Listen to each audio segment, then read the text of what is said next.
at Starbucks today, and there's a little something that's been bothering me. It's like an idea. A lot of people are going to disagree with me. They're going to have their own opinion on these things. The positioning that I'm taking is towards what is religion. Is it something that should actually be thought of as something that is true in existence, such as deity?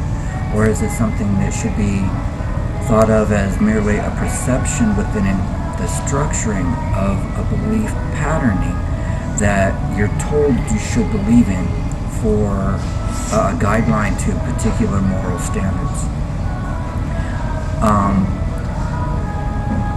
I created a little film to show you a very, very old numbering system. That's the oldest numbering system in the world. It's so old you can't even, there's no name for it anymore. The people that created it are gone and lost. There's no reference other than a few books of magical descent that has even these references in them. You can still find information towards these numbers in a book called The 3 Books of Occult Philosophy. It represents certain kinds of aspects of various different numbers and numerologies and other pseudosciences of the time period. We're talking back in the time when the Crusades and Christians were killing people and things like this. I think I'll let you see that before I go any further. So I'm going to stop this here and let you watch that, and I'll be right back.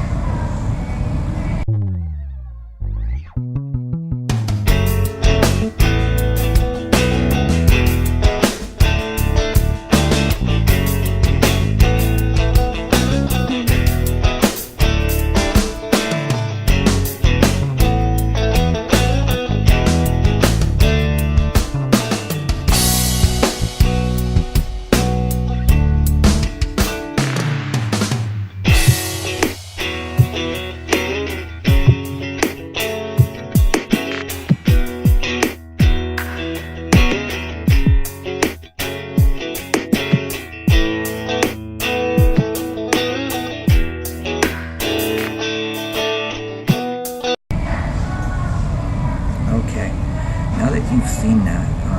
Note that some of the numbers in there look kind of like runes and are sort of runish. Know that today the runic system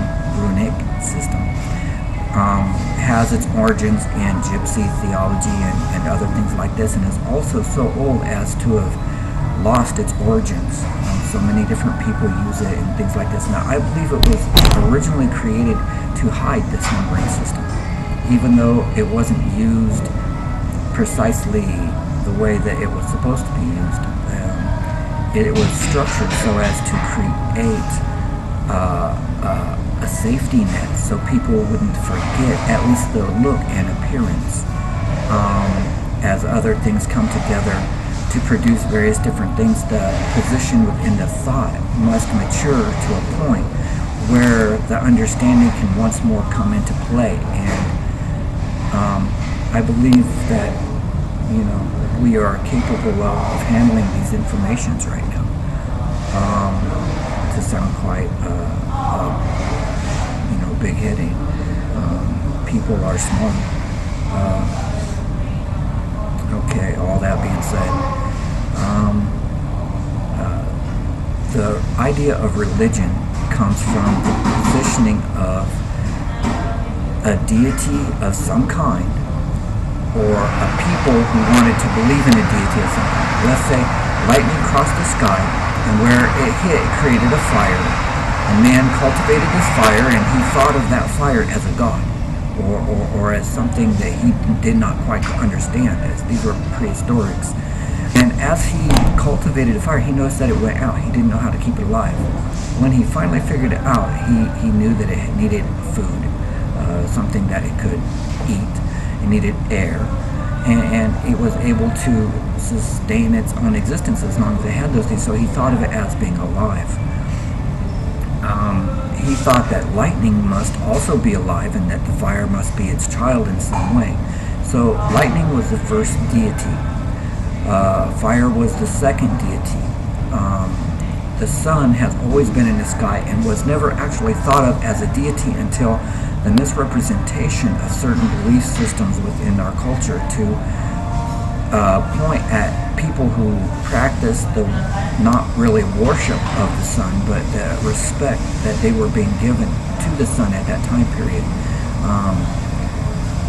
As these interplayed, they all came together to create the idea that there was a real existence of something other than self that was in control of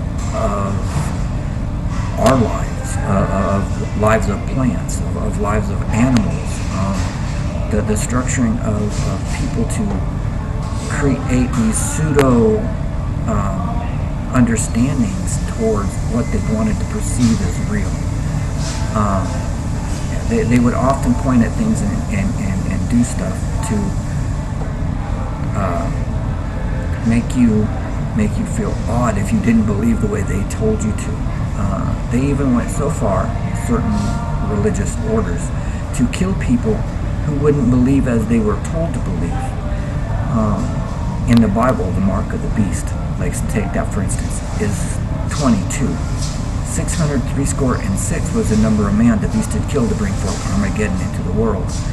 Now, at that time period, Christians were trying to hide what was going on, not in that time period, but a little bit later down the road. They were trying to hide what they had done and all this stuff, and they didn't want people to understand that this is what was going on, so they changed the number from 22 to 666 by taking 22 and dividing it into 666 and then manipulating it into the number 666, because it goes 6 to infinity, so they put 666 in dot. In any case, people in themselves aren't inherently bad. They believe themselves to be doing exactly the right thing for them at that time period. And some of them want to consider themselves to be better, stronger, or smarter than anyone else. Now, that numbering system that I showed you earlier, the box is called a score. The box with a square under it is called a score.